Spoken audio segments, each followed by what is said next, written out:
Hello दोस्तों, मेरा नाम है मधु मलिक और स्वागत है आपका एम विद मधु पर। तो दोस्तों, जो आज आपका सीटेट का एग्जाम हुआ है 22 दिसंबर को, उसी का एनालिसिस देखेंगे इसमें। अभी तक आपका जितने भी शिफ्ट में एग्जाम हुआ है उन सब का एनालिसिस मैंने डाल दिया है, जितने भी क्वेश्चंस मुझे पता चले हैं। यदि आप में से कोई लोग जो सीटेट का एग्जाम देकर आए हैं तो आप क्वेश्चन हमें कमेंट करके बता सकते हैं। और अगर आपको सीटेट के लिए नोट्स चाहिए, वो हमारे टेलीग्राम चैनल पर उपलब्ध है। टेलीग्राम चैनल का लिंक इसके मैं आपको डिस्क्रिप्शन बॉक्स में दे दूंगी। तो चलिए देखते हैं कैसे क्वेश्चंस आए थे, क्योंकि क्वेश्चन देखने से आपका ये आइडिया लग जाता है क्वेश्चन कैसे पूछे जा रहे हैं, किस तरह का इस बार पैटर्न रखा गया है क्वेश्चंस का। और ये भी है कि क्वेश्चंस जब आपका जो एग्जाम है शिफ्ट्स में होता है तो बहुत चांसेस होते हैं क्वेश्चंस के रिपीट होने के। तो क्वेश्चंस को देखते हैं कौन कौन से क्वेश्चंस आपसे पूछे गए थे। एक क्वेश्चन आया था ईवीएस से घाना नेशनल पार्क से। घाना नेशनल पार्क से आपका एक क्वेश्चन पूछा गया था, तो इसके बारे में हम देखते हैं एनसीईआरटी में क्या दिया हुआ है। हमारे देश में बाघ और अन्य कई जानवरों की गिनती इतनी कम हो गई कि इनके लुप्त हो जाने का खतरा है। हमारे देश की सरकार इन्हें बचाने के लिए बहुत से जंगलों को सुरक्षा दे रही है, जैसे उत्तराखंड का जिम कॉर्बेट नेशनल पार्क और राजस्थान के भरतपुर जिले में घाना। इन जंगलों में जानवर का शिकार मना है। यहाँ लोग जानवरों या जंगल को कोई नुकसान नहीं पहुंचा सकते। तो जो घाना नेशनल पार्क है वो कहाँ है? वो है राजस्थान के भरतपुर जिले में। यहीं से क्वेश्चन पूछा गया था। क्वेश्चन एग्जैक्ट याद नहीं कि क्वेश्चन क्या था, लेकिन घाना नेशनल पार्क से क्वेश्चन आया था। तो आप याद रखना जिम कॉर्बेट नेशनल पार्क को भी। जिम कॉर्बेट नेशनल पार्क से भी आपकी आगे आने वाली शिफ्ट्स में क्वेश्चन पूछे जा सकते हैं, इसको भी आपको ध्यान रखना है। और थोड़ी सी आप लोकेशन इनकी देखकर चलिए, क्योंकि लोकेशन जब आप देखते हैं, यानी कि आप जब मैप से किसी चीज को याद करते हैं तो वो आपको ज्यादा टाइम तक याद रहती है चीजें। घाना नेशनल पार्क कहाँ है? ये राजस्थान के भरतपुर जिले में है और उत्तराखंड में है जिम कॉर्बेट नेशनल पार्क। ठीक है, तो ये क्वेश्चन पूछा गया था। एक क्वेश्चन आया था निकटवर्ती राज्यों से। ये हर शिफ्ट में क्वेश्चन रिपीट हो रहा है। कभी गुजरात का पूछ लेते हैं, कभी किसी और स्टेट का। तो ये प्रीवियस ईयर में भी आपका हर बार पूछा जाता है। सेम पैटर्न इस बार भी फॉलो हो रहा है। तो निकटवर्ती राज्यों से क्वेश्चन आया था। एग्जैक्ट पता नहीं, गुजरात से ही आया था। मुझे जिसने बताया उन्होंने गुजरात ही बताया।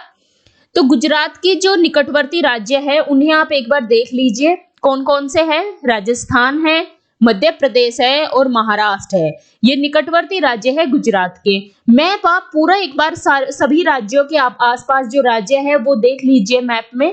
कंप्लीट एक बार आप मैप कर लीजिए। अगर आपको मैप करना है तो वो मैंने जब ईवीएस का कंटेंट पढ़ाया था उसमें मैंने मैप से भी आपको प्रैक्टिस कराई थी, वहां जाकर आप देख सकते हैं, या फिर उसका लिंक मैं आपको डिस्क्रिप्शन में दे दूंगी।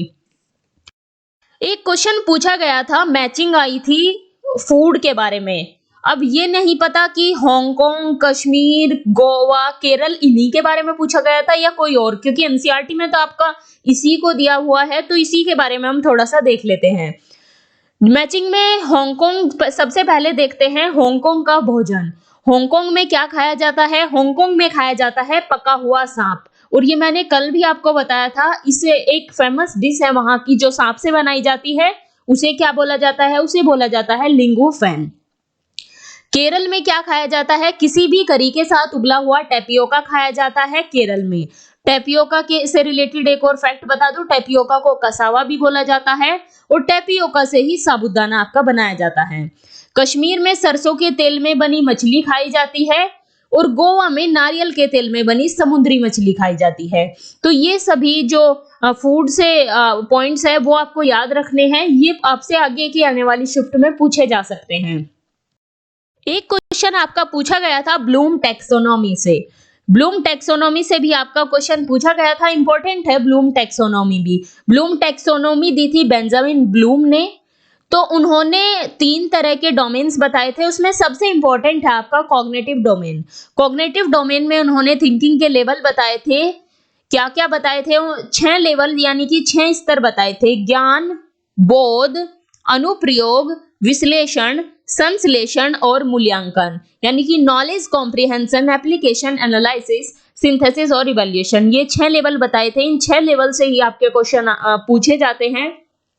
सबसे पहले है ज्ञान। ज्ञान क्या है कि किसी भी चीज को रटकर या बिना समझे किसी चीज को रटकर एग्जैक्ट याद कर लेना उसी वर्ड्स में, यह है ज्ञान। कॉम्प्रिहेंशन का मतलब होता है किसी चीज को इस तरीके से पढ़ना ताकि सामने वाले को या फिर दूसरे को पढ़ा सको। एप्लीकेशन होता है जो पढ़ा है उसे डेली लाइफ में अप्लाई करना।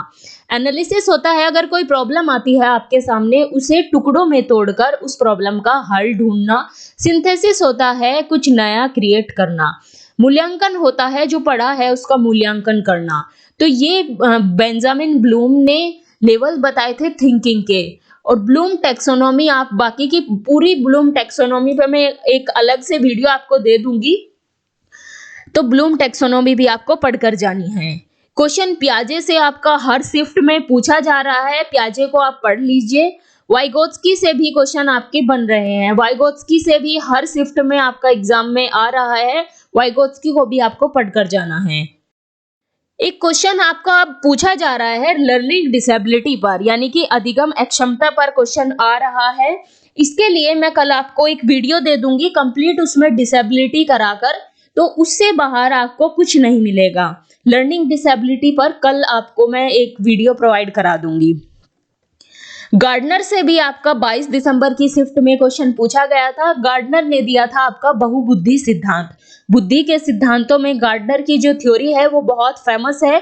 तो कौन कौन सी उन्होंने बुद्धि बताई थी, बहुबुद्धि सिद्धांत दिया था, इसको भी आप देख कर जाएंगे। ठीक है, तो ये क्वेश्चन मुझे मिले हैं जो आज 22 दिसंबर की शिफ्ट में पूछे गए हैं।